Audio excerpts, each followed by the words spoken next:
সহজে জাপানি ভাষা। চলুন শুরু করা যাক।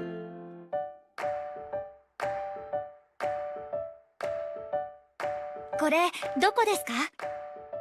沖縄です。へえ。これは京都です。京都はとても綺麗ですよ。そうですね。タムさんは日本で何をしますか？大学で日本語を勉強します。いいですね。はい、楽しみです。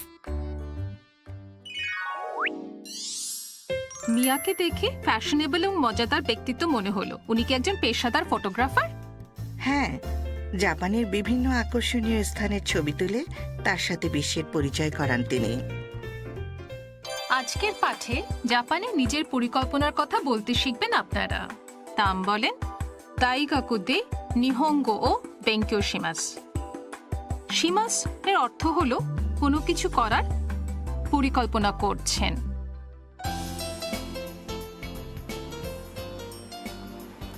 シンさんは日本で何をしますか？茶道を体験します。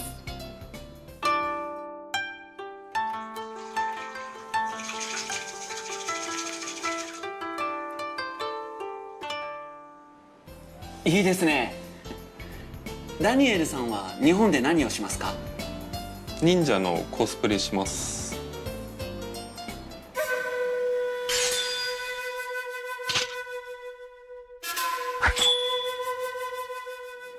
似合いそうですね。 কসপ্লে বিষয়ে আপনার কোনো আগ্রহ রয়েছে এমি? নিশ্চয়ই, আমি একজন জাপানি অ্যাকশন হিরো হতে চাই। সেটা তো আপনি এখনই প্রায় হয়ে গেছেন। তাই নাকি? এবার তাহলে উচ্চারণ অনুশীলন করা যাক। দাইগাকু দে নিহঙ্গো ও বেঙ্কিও শিমাস। দাইগাকু দে নিহঙ্গো ও বেঙ্কিও শিমাস। ট্রিপটিক,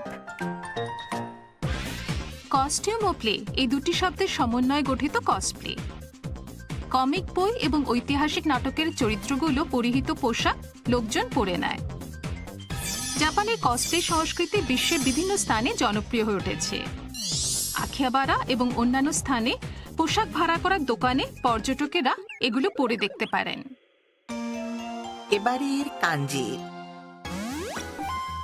খানে কিন এর দুটি মানে অর্থ আর স্বর্ণ।